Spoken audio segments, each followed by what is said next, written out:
in life, you'll get shown certain lessons until you learn them. And sometimes you might take a fall, or life might punch you in the face. But I think in those times when things seem bad, or something which you think is bad has happened, or your life isn't where you want it to be, it's all about what you do in those moments. And I think, like, when I look back, they're the times that's where you find out, what are you going to do? Like, what are you going to do next? Like, are you going to use this? Are you going to sit here and be beaten by it? Or are you going to use these things and apply them and step forwards and just adjust?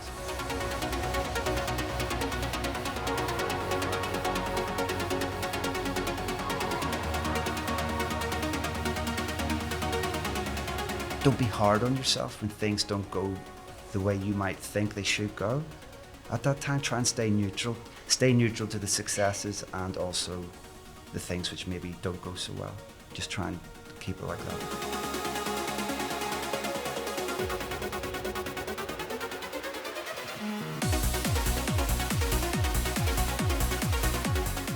My name is Victor Kidson, and I'm here in Sydney with Greg Downey. How are you doing today? Really good, thanks. A lot of traveling, a few late nights, but we've been trying to do this interview for, 6 months to a year now, so had to make the most of it. I'm happy we finally got to do it as well. And you played in Sydney last night. How was it? It was really good, actually. It was a really small, sort of intimate club, maybe 300 people. It kind of reminded me a bit like, you heard of the Cross in London? Years ago, we used to play there. Everyone's quite close to you. Very knowledgeable crowd. But yeah, I enjoyed it. I like those intimate gigs sometimes. You're also known as the Iceman. Where does that come from? That's John Askew's name for you, right? There's been this thing going around, like, say, sometimes when I'm DJing, I can come across as quite cold. Or like, say, my press photos, they're quite like cold, I guess. And then it's been an ongoing joke even on my social media, like, say, if there's a picture of me smiling, people are like, oh, fucking hell, Greg actually smiles. Do you have a face that you go to when you DJ or when you do press shots, like your cold face? I think my natural sort of look is quite, I don't know. I'm not like a naturally big smiley dude, but I do smile sometimes. Well, it's the same thing for me. If I don't smile, people think I'm mad. Oh yeah, like if people don't know him, or they think, fuck. Yeah. Is he a psychopath? Yeah. Exactly. So, how is life at the moment? Yeah, things are really good, man. Just been working really hard on music. Tracks are going well. Labels going well. Doing lots of cool countries, lots of good gigs. But yeah, I've just been really, really focused hard over the last maybe 2-3 years. Actually, say 3 years. Just building the label and just trying to take my sound up a level to where it was, and just always trying to step up. So that's literally all I've been doing. If we take a step back to when you were 19, you went to Ibiza, right? Yeah. What did you tell your parents when you left? Well, basically, I told my mum I had a job, which I didn't, and I packed a suitcase. I had 2 or 3 record boxes, went over, and I booked myself into like just a hostel by myself. But I knew the year before that I was going to go and do this. And like there was other little local DJ friends of mine who were all slagging me off and saying, oh yeah, whatever. And but I remember when I got to Ibiza, I was lying there that night and I was almost in tears going like, fuck, what am I doing here? But I knew I had to do it. And then I was lucky enough to get I got a residency at this little after club, but it was quite famous. It was called the New Star. I don't know if you ever heard of it. How did you get that? Like, how did you go about it? If we go through the journey from laying in bed thinking, what have I done, to getting a residency like that? I was out there trying to get in anywhere, but I realized very quickly that there was very, very few DJ jobs. And whenever I did go, I think I arrived in either towards the end of June when I finished college for the year. The Ibiza season starts way before that, so I was late. And then I went to that after club just to try and see if I could get a set, or I was always talking to people or trying to get in somewhere, but it turned out the guy who was the resident DJ didn't turn up the morning before. It's really, really weird. And then I just blagged my way in. So the job was I had to play from 6 a.m. to 1 p.m. 7 days a week, 7-hour sets. Oh my God. No day off. And that was vinyl back then too, right? Vinyl, yeah. So that's, yeah. But I was just like, fuck, I'm actually DJ. I'm a DJ now. Do you know what I mean? It was the first time I actually had a DJ job that was paying me, and I got paid like £20 a day or something, which doesn't seem like a lot, but back then, say, people that were doing flyering for like Cream or God's Kitchen, they were getting paid like half that, so it was good. What do you think? You were there for 4 months, right? I was there for 4 months, and I entered a DJ competition at Eden, which I won. And then on my 20th birthday, well, the prize for winning the competition was to play at the closing party of Eden. So on my 20th birthday, I played in front of like 4,500 people. And I remember thinking to myself, these big clubs, is it the same? Does it all sound the same? Is DJing the same in the big club as it is in like this little tiny club? And I was so nervous, I actually threw up before I went on, and then played in it. It all went well, it was good. And then after that, I played closing party of Gatecrasher. It was at Space at the time. And then I got like an article in Mixmag. It was like this, and I was only a kid, but it was all just like, just going for it. And I've tried to apply that with everything. Like there's been so many different chapters in your career, and you know, ups, downs, and you have to reinvent yourself, and you just always have to keep stepping out there and going for it. How do you do that? Because I know you've moved a couple of times as well, and you have reinvented yourself. We're gonna go back to, you took a step away from music, you came back. Yeah. What's your view on reinventing yourself like that?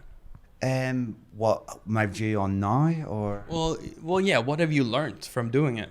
Jesus, I've learned so much, because I think the thing was, since I was 13, I knew I wanted to be a DJ. I knew that's the path I was on, and so I relentlessly pursued that, like with razor focus for like years and years and years, and I did quite well.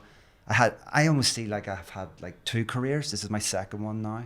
So in the first one, when it was starting to come to the end of that, not the end of it, but I felt like I don't know, I had quite a few things happened in my personal life, had a lot of changes, and I felt like my career was almost, it had gone from thriving to be almost in like a survival mode.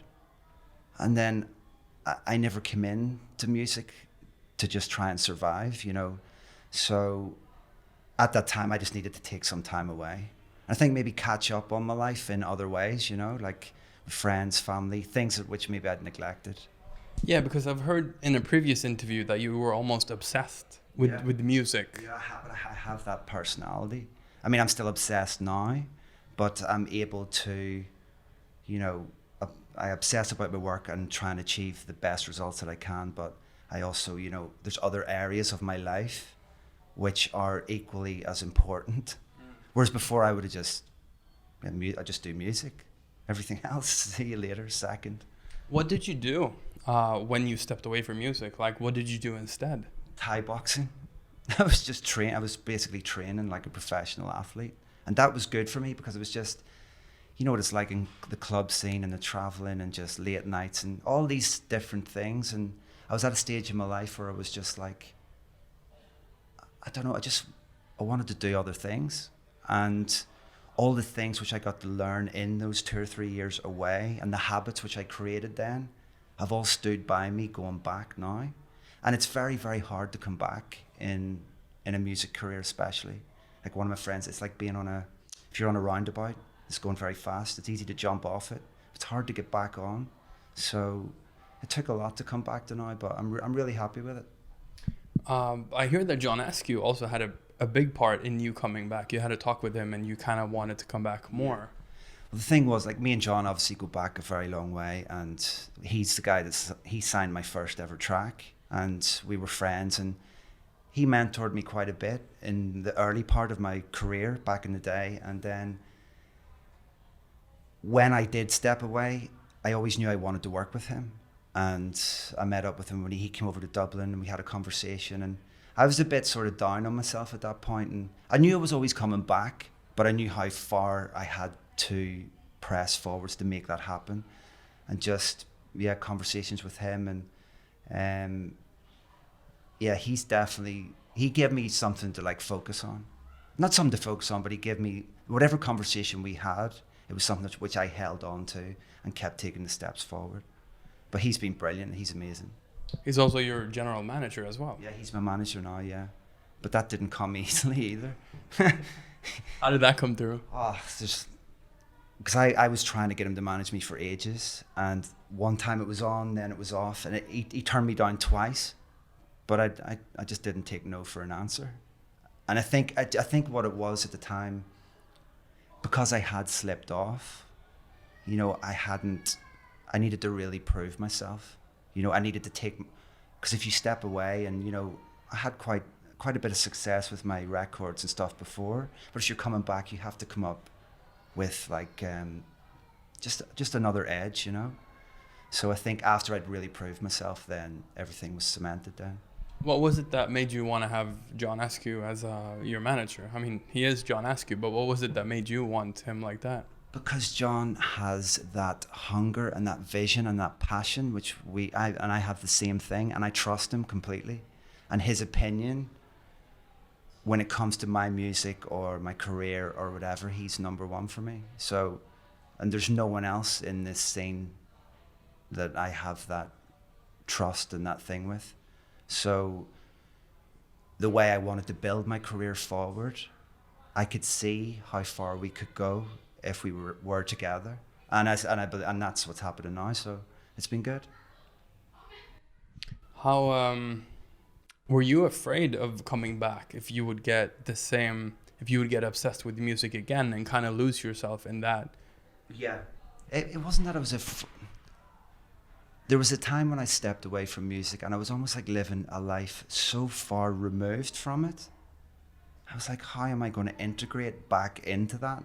And but I think there comes a time where when you make a decision on something, you have to cut off everything, any other possibility behind you. So I had to do that. I had to take massive action towards it. So I used that obsession, the way I was then, to really get things moving and get the momentum that I have now. So there were things which crept in when I was back in the thick of it. You go, fuck, yeah, I remember I felt like this, and all these little feelings which are trying to sidetrack you or, you know, or bring you down. But because of the experience and the time that I've had, I realize what's going on then, rather than just acting on it. I say, okay, I'm feeling like this now, but you know, the next step is this. And I just kept taking the next step. So you learned a lot from your first career that you 100%. Put on your second career, Yeah, that you had. 100%. And I was so young as well, back then. And as I said, that time I had a way, and just being able to look at life from maybe not on the sidelines, but more reflective. Then I was able to apply that coming back. Whereas before, when I was in music, I was in it. I lived the life. I was fully engrossed in it. Whereas now I am in it, but I'm also separated from it too. Like I always focused on my DJing and music before, but you know, there's certain aspects of, like, say, you'd be partying when you were younger, you'd be going here, you'd be with this person or that person, and just now I really just streamline it to what I have to do with my label, my tracks, my gigs, and the small circle around me. But if you look at your first career, it wasn't really descending, was it? It was you that wanted to pull the handbrake, and you wanted to do something else. Maybe so. But I did I don't know, how I felt at the time, something felt off, and I didn't think things were aligning the way I would have really wanted it to. And as you say, I could have kept going, but I think maybe there was something subconsciously inside which needed to unravel it and take me away from it. So yeah, there's two ways to look at that, I guess. What was it like to start up a brand new label, Skullduggery? It's actually been the best thing I've ever done. Well, the best move I've ever made with my career so far, because I always wanted to have my own platform where I was in control of and didn't have any third party considerations to have to take into consideration. So, but when we came up with the idea of me launching the label, at the time I was nervous about it because all my tracks were always on big labels. And then I was thinking, right, I'm about to launch a new label. The first track's going to be on by me. There's no backing for this label. It's so fresh and new. I mean, like, what's going to happen? But the first release went higher than like my other releases on bigger labels. So from the offset, like it was a good boost at the time. And I think even though I'd stepped away, you know, if you're known for making like decent records and stuff, and people maybe see your name or see this thing, you know, and obviously the music has to be up there, then it proves that music can stand on its own 2 feet.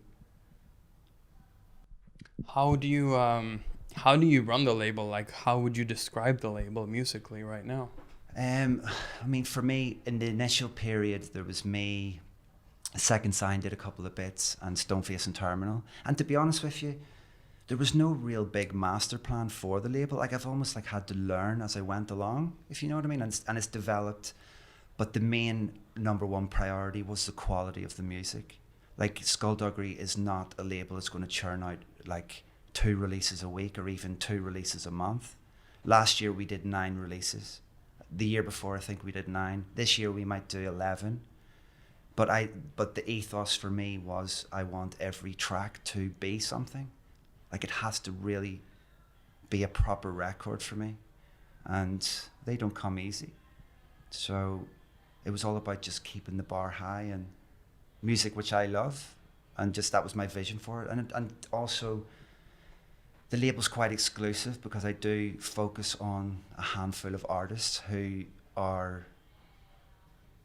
they're at the top of their game too, and you know they're coming up with amazing results in their own right, and the music is sitting well with the label. So that was a big thing for me too, because I get sent like hundreds of promos or like demos all the time, but I would rather release a track. I would rather release a track from an artist which I feel is going to be regular with the label, who is going to push forwards in their career, rather than even if I got a great record. I mean, I need to see more than that, so it ties in with where we're all going. So that was the ethos.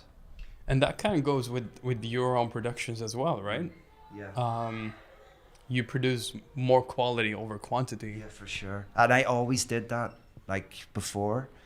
But I think I've definitely been pushing the boundaries more within my music. Like, I'm known as quite a peak time trance DJ, but I've just been pushing it, you know, different sounds, different edge, you know, trying to come up with something which is just like fresh, and the music sits with the brand and everything is just sitting well together. So yeah, I just try and make the best stuff that I possibly can.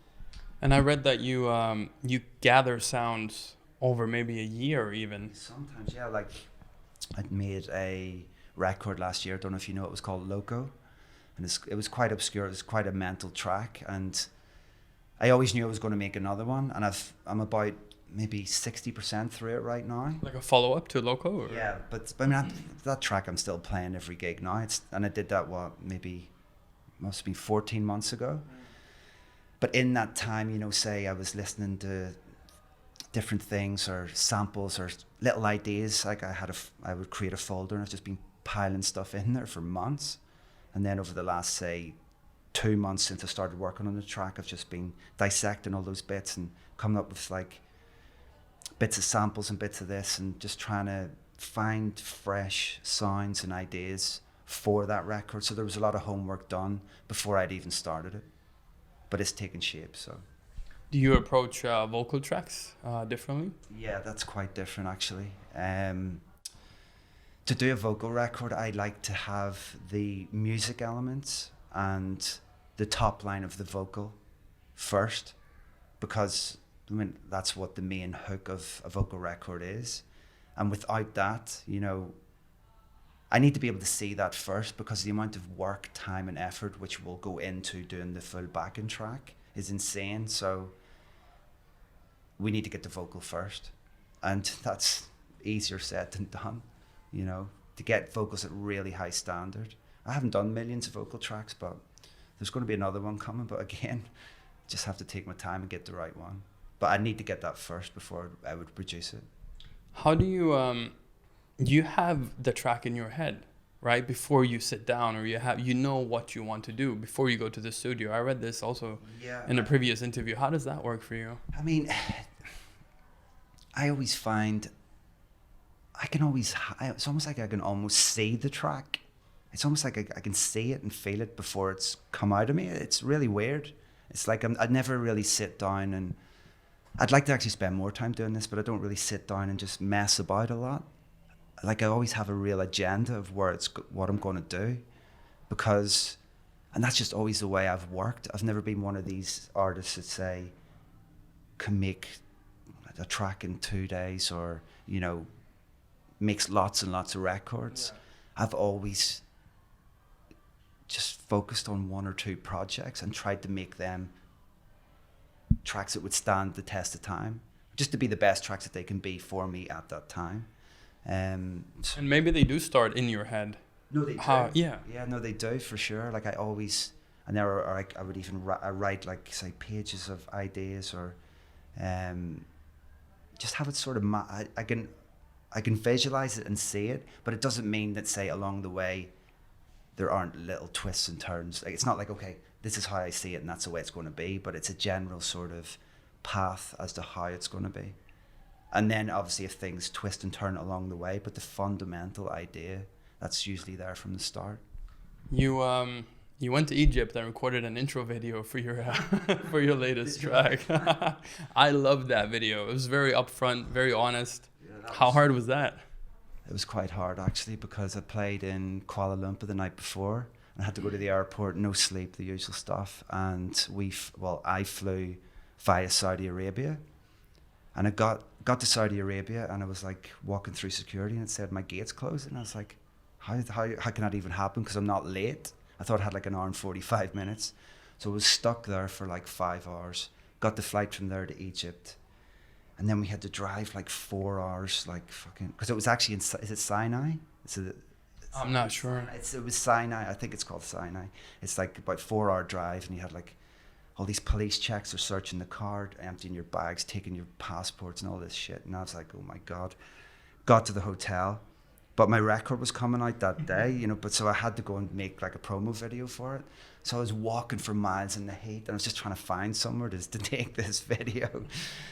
And it's quite a bleak area, so you've got like just locals, like they're probably looking at me, who is this guy? Like, what is this guy doing? So it's just I did the video in the end, but then throughout it there was a lot of swearing and stuff, and I just cut all those bits out, and then John edited them together. But it was good. Flies, stuff, sweating. It was a funny video. I think it's good sometimes, to see what actually goes on behind the scenes rather than this like perception image thing. Absolutely. One of my all-time favorite tracks, it's actually Global Code. Oh, yeah. From you. Yeah. What can you tell me about that track? I don't know how old it is now, but I think I did that, God, must be at least 8 years ago, I would have thought. I don't know the exact year, but because I always because when I was a kid, well, not a kid, but like for me, Vandit, the label, their whole ethos for the label in the early days, every release on those blue vinyls was just insane, and it was so hard to get on there. And Van Dyke was playing my tracks a lot, and then I did a track called Stadium, which that launched Vandit Digital. But I just always wanted the blue vinyl. I said I have to have one of those, and then and my sound it wasn't like I was making the track for that, but my sound at that time, it fitted Vandit at that time, and that was the record for the label at that time.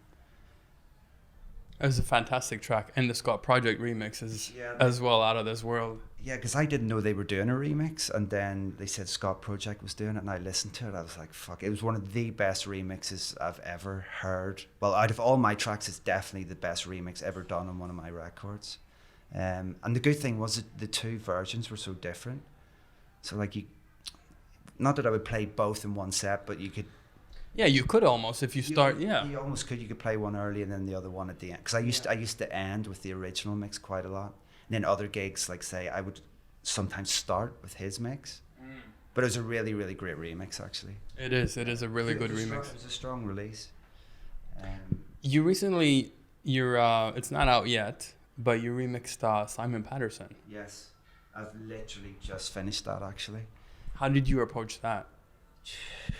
Well, me and John sat down and we thought it would be a good idea for me to do it. And I heard that vocal for that track before Simon had made that record. I heard like the basic backing and the top line. I was like, fuck, that vocal is amazing.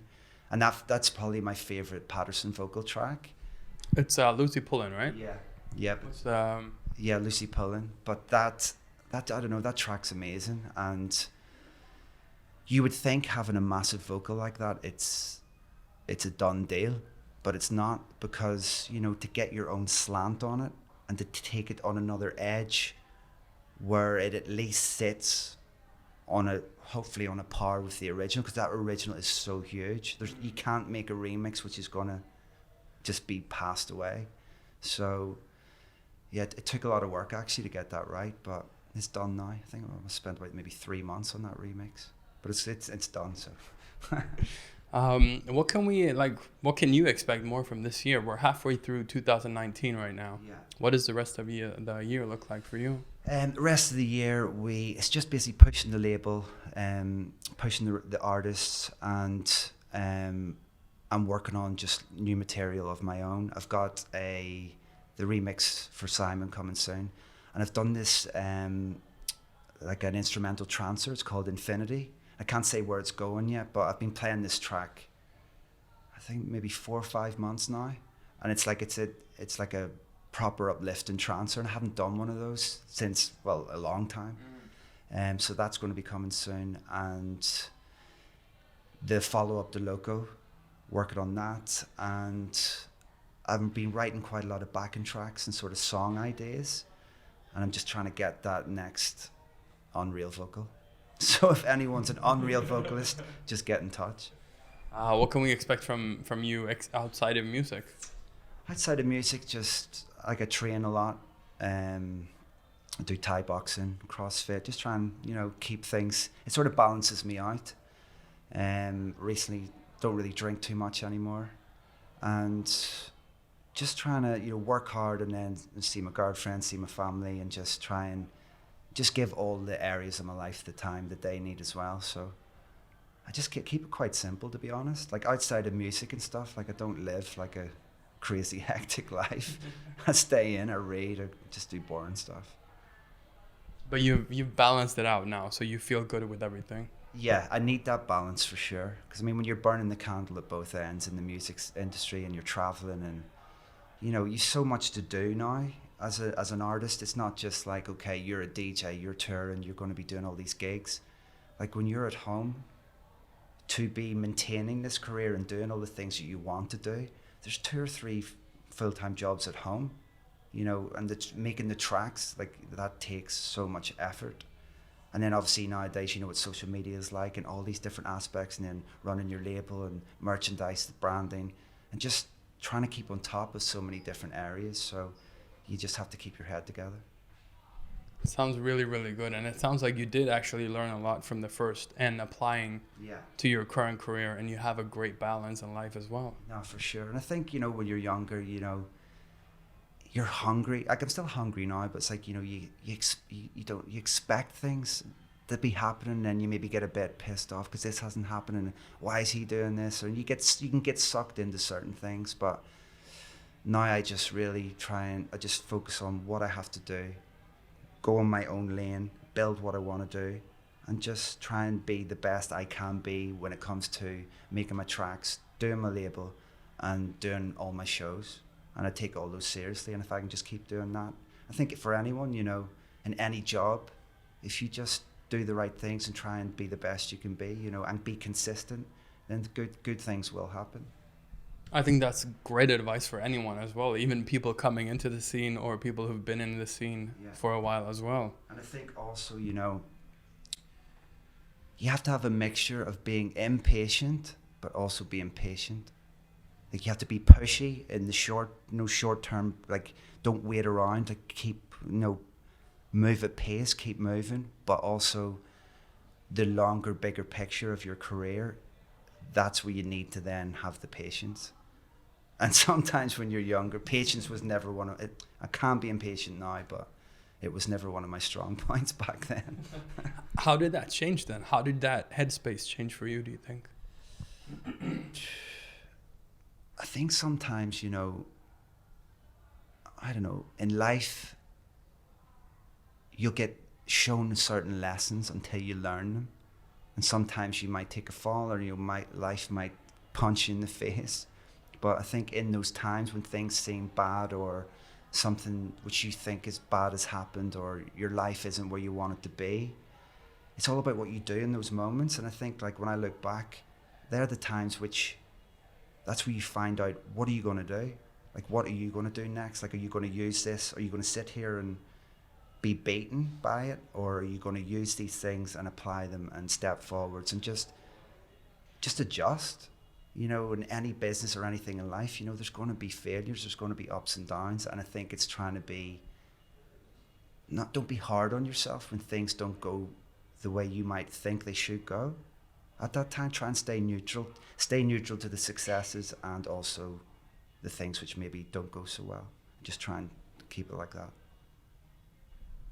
I'm going to take that with me as well. That's really how I try and see it. Because at the end of the day, you know, it's good to be successful. You know, you want to achieve this, you achieve that. And I do buzz off that. But you can't be like, okay, oh, this has just happened and now I'm happy. Because that's fleeting, because that's gone. And then you need the next and the next. And you should always be striving to push forwards and achieve and whatever. But I think you can be happily dissatisfied rather than unhappy and dissatisfied. Does that make sense? Yeah, it does. So in the day to day, you can still be happy, but you don't have to be satisfied with everything. You can want more, but there's the wanting more and feeling but you can't be happy until you get that. You know, you have to be thankful for little things and the things which are going on around you, and just the more thankful you can be for things like that and just build on that, then things flow better, I think. I wish we could have done an interview when you were 19, 20, and then we could compare it to today's interview as well. I know. I mean, I don't know. I don't think it was that much different, but I don't know. Maybe I was, but it's hard to say. I always had the same sort of drive, the same sort of. In fact, whenever I did step away, I almost had to tap into that person then. Do you know what I mean? You know, when I was sort of away from all this and I was like, okay, what are the next steps I'm going to take? I had to step back into that character then, who had balls of steel and just went and did what he had to do, you know, rather than, okay, thinking about it too much. So I had to, like, sort of click back into that and press on. But obviously, hopefully I'm a bit more mature now. Well, thank you so much for your time. No worries, in 2019. It was great to finally catch up with you. Yeah, I can't wait to see what the label is going to deliver over this year and upcoming as well. Yeah, no, there's quite a lot of good tracks. Got new singles from Alex Di Stefano, who's doing some great stuff. Beatman and Ludmilla has joined the label. They do, like, sort of side breaks. They're brilliant. And UCast over the last, say, 6 to 12 months, the stuff he's done on Skullduggery has done so well. Like, it's been really good. So I'm just going to keep building these guys, and there'll be another compilation album at the end of the year. And the compilation was really good, actually, because I was able to introduce other artists who are sort of unknown, and they make really great tracks, but they weren't going to be on the label. So I'm going to bring some more of them through the album and stuff. So, but there's another compilation coming later this year? Well, the original compilation was meant to be out at the end of last year, but it got delayed. So I'm already planning The Art of Skullduggery Part 2. So I'd like to maybe get that out hopefully by the end of the year, or worst case, beginning of January. What can you tell us about that compilation right now? It's going to take a lot of work. Yeah, I've got someone in mind to do the second CD, but I don't want to say just yet. I'll do one CD, one other artist will do another, and just just make sure it's real cutting edge music, and from lots of artists who'll make stuff exclusively for the label, for the compilation. I'll make a lot of stuff and edits which you haven't heard before, and just make it a package which, you know, stuff you'll see the track list and you wouldn't have heard anything on it. And also I think it's good to have something to hold on to, you know, like a CD. In this day, absolutely, yeah. In this day and age, things are so throwaway, and I don't know, like having a CD, it's good if it's packaged well and it's done well. I think it's a good thing to have. And after the first album, you know, all the fans seem to love that. So no, I'm looking forward to doing the next one. I can't wait. And CDs, I love CDs. I love, physical music items like that too. Because I mean, you know, tracks just come and go. Like even back in the day when I started DJing, it was all vinyl. But you remembered the covers. You know, everything seemed it meant a bit more. So I think, like, I would never do a digital compilation. It has to be something where we have like a physical product which people can collect and hold on to, and you know, it's something for fans to have, and it's something which I would want if I was a fan too. So speaking about collecting, I hear that you have quite a few vinyls yourself. Yeah, oh God, I must have about 10,000 vinyls, but I've left them all at my mum and dad's house because I've been to lots of different places, and moving house, these take up a lot of space. So they're stored away at my mum and dad's, and then whenever the day comes, actually, do you know, it's getting to the point now where I want to get them back because I have so many amazing records. I want to go through them all and just, like, you know, just older ideas or bits and pieces. So, but yeah, I'll never sell them at all. One day I'll have them all set up and they'll all be in my house, and no, but it's good. But back then, every Thursday, used to go into town, and that was so exciting, buying records, and I spent every penny I had on these things. Yeah. So yeah, no, vinyl's good. But I'm glad I don't have to carry it around now.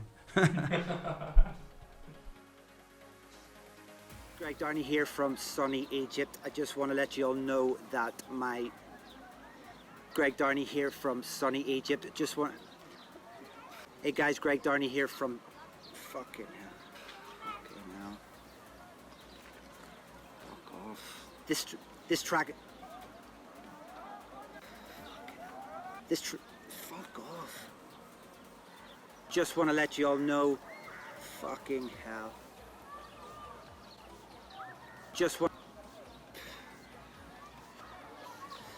Guy, I've teamed up with the incredible Sunscreen for a fresh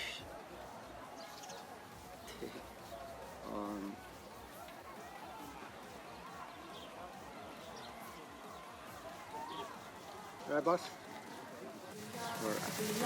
Till the doors break open.